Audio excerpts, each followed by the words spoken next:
बड़ी रहस्य में थी। इस बात का मेरे अलावा किसी और को पता नहीं था। जब भी वो अलमारी से अपना लाल रिबन निकालती थी ना, तो समझो कि समय हो गया। वो अपने बालों में लाल रिबन पहनकर निकल जाती थी। असल में उन्हें एक शौक था, उन्हें फिल्में देखना बहुत अच्छा लगता था। नहीं, कोई धार्मिक फिल्म नहीं, सारी रोमांस और मारधाड़ वाली। अब रोमांस का तो मुझे पता नहीं, पर मारधाड़ का काफी असर उन पर हो गया था। उम्र के साथ उनका चेहरा मर्दाना होता जा रहा था। उनकी दाढ़ी मूंछ निकलने लगी थी और बात बात में मुझे डांटते हुए कहती थी, कुत्ते में तेरा खून पी जाऊं। उसी दौरान कुंडली ने मुझे किताब दी, मदर, मैक्सिम गोर्की। आजकल कुंडली मुझे अपनी कविताएं सुनाने के बाद मेरी तारीफ नहीं करता, बल्कि कभी कभी नाराज हो जाता। एक दिन एक कविता सुनाने का उसने मुझसे कहा कि वो अच्छी नहीं लगी तुम्हें? नहीं अच्छी है तो इस तरह गुस्से में क्यों देख रहे हो?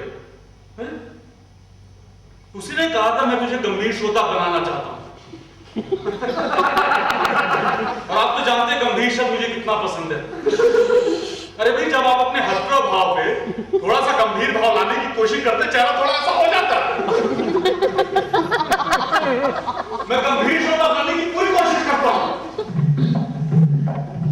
राधे गांव के बाहर केवल एक ही बार गया था। ये उसके जीवन की पहली और अंतिम यात्रा थी। वो गांधी जी से मिलने, सिर्फ मिलने साबरमती आश्रम गया था। यह उसके जीवन की एक बात उपलब्धि थी जिसे अब तक 50 से ज्यादा बार सुना चुका है। कई बार गांधी जी ने नमस्ते कहा और राधे लौट आए। कई बार राधे गांधी जी के साथ खाना भी खा चुका है। कई बार गांधी जी राधे को कुछ बताना चाहते थे, लेकिन राधे को गांव वापस आने की जल्दी थी। एक बार तो गांधी जी ने राधे से कहा, राधे अब मैं बहुत थक गया हूं, अब तुम गांधी बन जाओ। रघु नहीं था, बहुत चमत्कारी था, बहुत खूबसूरत था और सभी उससे डरते थे, क्योंकि एक तो उसके पिताजी पुलिस में थे जो तबादले की वजह से हमारे गांव आ गए थे, और दूसरा पूरे गांव में रघु ही था जो थोड़ी बहुत अंग्रेजी बोल लेता था।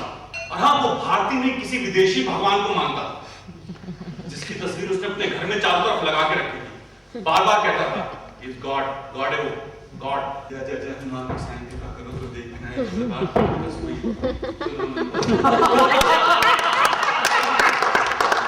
मेरा काम तो सुबह 5 बजे शुरू होता था। मैं असल में ट्रक के पीछे कुछ लिखने जाता था। मुझे बस इतना पता है कि सारे ट्रक पूरे देश, हर गांव और शहर में जगह जगह जाते हैं। मैं चौक से छोटे छोटे अक्षरों में ट्रक के पीछे कुछ लिख दिया करता था। इसके लिए पता नहीं, पर मेरे लिए यह अंतरिक्ष में संदेश भेजने जैसा था। मुझे पूरा विश्वास था कि कोई छोटू, बंटी, चिंटू, राजू, राकेश जैसे साधारण नाम वाला साधारण आदमी मेरी तरह सुबह 5 बजे उठ के मेरा संदेश पढ़ रहा है, क्योंकि मेरा लिखा हुआ कभी वापस ही लौटता था। इसका मतलब कोई है जो पढ़ के मिटा देता है ताकि कोई दूसरा उसे न पढ़ सके।